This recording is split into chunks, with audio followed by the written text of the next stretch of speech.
আজকে পাস্তা বানাচ্ছি, একটু নিউ। এই পাস্তাগুলো বানাচ্ছি সন্ধ্যাবেলা কিছু খাবো, তাই জন্য ভাইয়ের জন্য বানিয়ে দিচ্ছি। পাস্তাটা সেদ্ধ হয়ে গেছে, নামিয়ে নেব। পুরো সিম্পল পাস্তা বানাবো। পাস্তাটা এরকম সেদ্ধ হয়ে গেছে, দেখো নামিয়ে নিয়েছি। কড়াইতে সাদা তেল গরম হচ্ছে।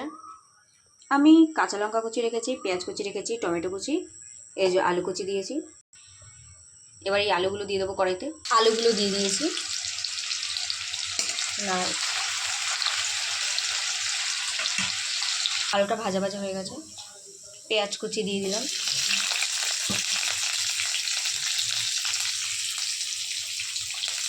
আর সাথে লঙ্কা কুচিগুলো দিয়ে দিলাম।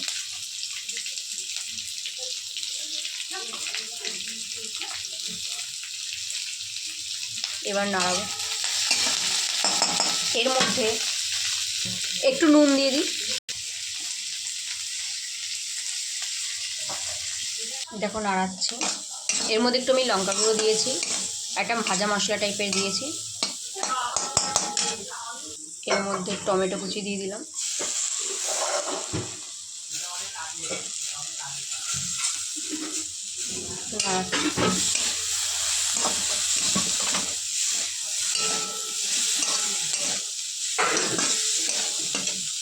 এর মধ্যে একটা ডিম ফাটিয়ে দিলাম। একটু ভুজিয়া টাইপের বানিয়ে নেব। পাস্তাগুলো দিয়ে দিয়েছি।